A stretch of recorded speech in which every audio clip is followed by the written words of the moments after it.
You are listening to Padeeps.com. இப்போ நம்ம இன்னொரு முக்கியமான டாபிக் பற்றி பார்க்க போகிறோம். அது என்னென்னா excretion. It is an important process, life process. நம்ம பாடியில் கண்டினியூஸாக மெட்டபாலிக் ப்ராசஸ் நடக்குது. It may be a anabolic process or catabolic process. It may be a synthesis of substance or breakdown of substance. When these metabolic activities are taking place in the body, there are waste products are produced. Metabolic activity பாடியில் நடக்கும்போது அந்த product form ஆகும். ப்ராடக்டோடு சேர்ந்து chemical ரியாக்ஷனில் by product உண்டாகும். இந்த by products வந்து usually unwanted substance, வேஸ்ட்டாக இருக்கும். இந்த மாதிரி ப்ரொடியூஸ் ஆகக்கூடிய செல்லுலார் நைட்ரோஜீனஸ் வேஸ்ட், இதை பாடியிலிருந்து எலிமினேட் பண்ணுறது தான் எக்ஸ்க்ரீஷன்.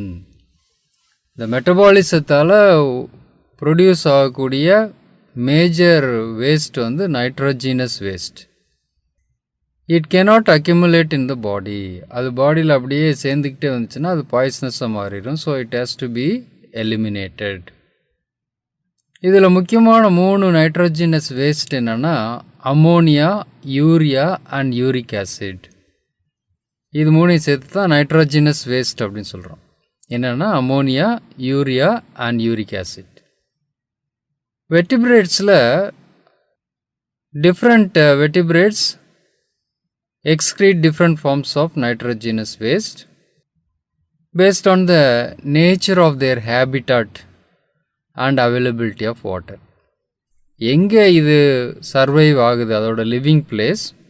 இன்னொரு முக்கியமான ஃபேக்டர் எவ்வளோ வாட்டர் அதுக்கு அவைலபிளாக இருக்குது. இது ரெண்டையும் வச்சு இந்த வெர்டிபிரேட்ஸ்லேருந்து எக்ஸ்க்ரீட் ஆகக்கூடிய நைட்ரோஜினஸ் வேஸ்ட் வந்து ஸ்பீசிஸ் டு ஸ்பீசிஸ் வேறுபடும். எல்லா மேமல்ஸும் நைட்ரோஜீனஸ் வேஸ்ட்டை எப்படி எந்த ஃபார்மில் வெளியேற்றுறோம், இன்க்ளூடிங் ஹியூமன் பீயிங் எந்த ஃபார்மில் வெளியேற்றுறோம்னா in the form of urea.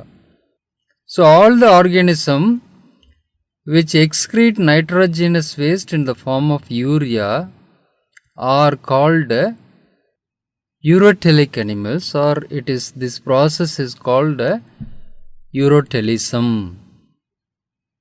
So அப்படின்னா யூரோடெலிசம்னா என்னன்னு பார்ப்போம். This is adaptation for a semi terrestrial habitat. அதாவது வாட்டர் அவைலபிளாக இருக்கும், but the predominantly it is a terrestrial land adaptation where it requires small quantities of water to form urine. Urine ஃபார்மேஷனுக்கு கம்மியான அளவு வாட்டர் இருந்தாலே போதுமானது. அதனால் இதில் என்ன ஒரு அட்வான்டேஜ்னா it do not involve much water loss. Urine ஃபார்மேஷனுக்காக அதிகப்படியான வாட்டர் லாஸ் ஆகாமல் இந்த அடாப்டேஷன் இருக்குது, யூரோடெலிக் அடாப்டேஷன். அது மட்டும் இல்லை, urea is less toxic then ammonia. Urea வந்து அம்மோனியாவோட டாக்ஸிக் எபிலிட்டி வந்து கம்மி. So it can be retained in the blood for some time before it is transported and eliminated through the excretory organs. So ammonia பாடியில் retain ஆகிற டைமை விட urea கொஞ்சம் நேரம் இருக்கலாம். ஏன்னா அதோட டாக்ஸிக் எபிலிட்டி வந்து அம்மோனியாவோட கம்மி தான். So it is safer to circulate in the blood instead of ammonia. Urea can be circulated. அது மட்டும் இல்லாமல் concentrated urea can be stored safely in the urinary bladder. Urinary பிளாடரில் நல்ல கான்சன்ட்ரேட்டட் யூரியாவை வந்து for hours together we can safely store it. இந்த ureotelism எப்படின்னா it is conditioned by the shortage of water. Water டெஃபிசிட்டை வந்து காம்பன்சேட் பண்ணுறதுக்காக உள்ள அடாப்டேஷன் தான் யூரோடெலிசம். இது வந்து டெரஸ்ட்ரியல் ஹேபிட்டாட்டுக்கு சூட்டபுளான adaptation. So when animals adapt themselves to the terrestrial life, land life, this is one of the important adaptation, that is யூரோடெலிசம். அமோனியாவுக்கு பதிலாக யூரியாவை excrete பண்ணுறது, அமோனியாவை வந்து யூரியாவை கன்வெர்ட் பண்ணிக்கிறது. அதனால இந்த toxic effect of ammonia can be reduced because urea is less toxic than ammonia.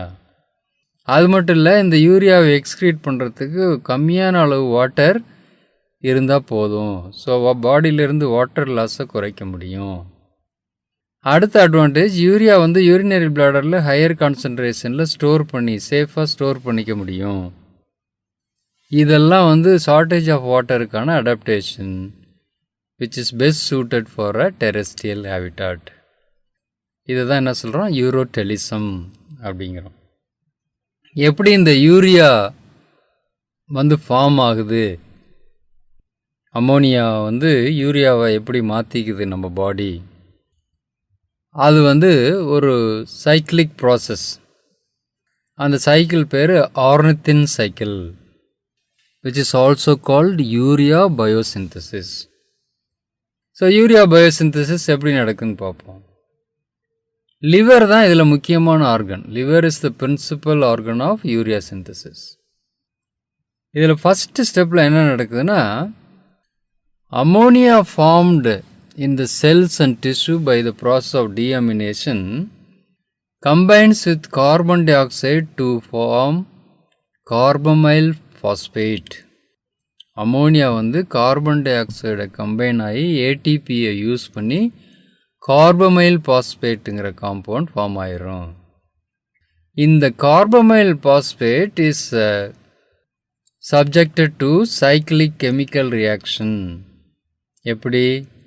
இந்த carbamyl phosphate வந்து சிட்ருலினாக மாறும். Citrulline வந்து அஸ்பார்டிக் ஆசிடோட சேர்ந்து அர்ஜினோசக்சினிக் ஆசிட் ஃபார்ம் ஆகும். தென் இந்த அர்ஜினோசக்சினிக் ஆசிட்லேருந்து அர்ஜினைன் ஃபார்ம் ஆகும். இந்த அர்ஜினைன்லேருந்து யூரியா ரிமூவ் ஆகி ஆர்னித்தின் திருப்பி ஃபார்ம் ஆயிரும். இந்த ornithine again enters into the cycle. Carbamoyl பாஸ்பேட்டும் ஆர்னித்தினும் ஒன்றா சேர்ந்து சிட்ருலின் ஃபார்ம் ஆகும். ஸோ இந்த ஆர்னித்தின் வந்து திரும்பி திரும்பி இந்த சைக்கிளில் ரீயூஸ் ஆகிறதால இது என்ன சொல்கிறோம், ஆர்னித்தல் சைக்கிள் அப்படிங்கிறோம். ஸோ அந்த புக்கில் இருக்க டயக்ராம் பார்த்திங்கன்னா அது இன்னும் பெட்டராக புரியும். அமோனியா கார்பன் டை ஆக்சைடோட கம்பைன் ஆகி கார்பமைல் பாஸ்பேட் உண்டாகும். இந்த கார்பமைல் பாஸ்பேட் ஆர்னித்தோட கம்பைன் ஆகி சிட்ருலின் உண்டாகும். சிட்ருலின் வந்து அஸ்பார்டிக் ஆசிடோட சேர்ந்து அர்ஜினோசக்சினிக் ஆசிட்டை ஃபார்ம் பண்ணும். அர்ஜினோசக்சினிக் ஆசிட் வந்து அர்ஜினைனாக கன்வெர்ட் ஆகும்.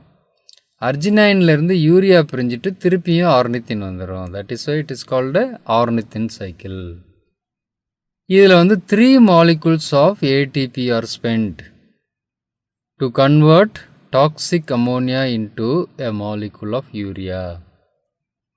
ஒரு மாலிகுல் யூரியா ஃபார்ம் ஆகிறதுக்கு 3 ஏடிபி வந்து ஸ்பெண்ட் பண்ணணும். அடுத்ததாக அந்த கிட்னியில் இருக்கக்கூடிய ஃபங்க்ஷனல் யூனிட்ஸ். கிட்னி தான் எக்ஸ்க்ரீட்டரி ஆர்கன் பார்த்துருக்கோம். ஆனால் அது அந்த கிட்னிக்குள்ளே எது இந்த எக்ஸ்க்ரீட்டரி ஃபங்க்ஷனை பண்ணுது அப்படிங்கிறத எந்த ஆர்கன் அப்படின்னு பார்த்தோம்னா nephron. So nephrons are called the structural and functional units of kidney. அப்போது கிட்னியில் எவ்வளோ நெஃப்ரான்ஸ் இருக்கும்? About 1 million nephrons will be there in a kidney. So அந்த நெஃப்ரானை வச்சு கிட்னி என்ன ஃபங்க்ஷனை பண்ணுது? What are the main functions carried out by the kidney using this structural and functional units called nephrons. First one is excretion of water products. The functions of the kidney திருப்பி பார்ப்போம். கிட்னியில் இருக்கிற nephrons வந்து இந்த structural and functional units of kidney nephrons வந்து என்னென்ன function முக்கியமான ஃபங்க்ஷன்ஸை பண்ணுதுன்னு பார்த்தோம்னா, excretion of waste products resulting from protein metabolism. Protein மெட்டபாலிசத்தில் உண்டாகக்கூடிய வேஸ்ட் ப்ராடக்டை ரிமூவ் பண்ணுறது primary function. Second, regulation of acid-base balance by excretion of hydrogen ion, acidification, and bicarbonate ions.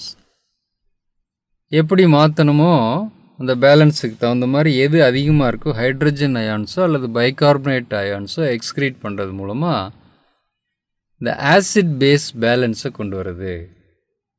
Then also regulation of salt water balance with the help of the hormones secreted both intra and extra renally.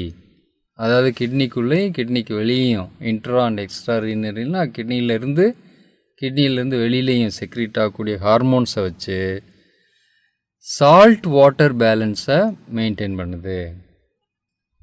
அடுத்தது formation of renin and எரித்ரோபயோட்டின்.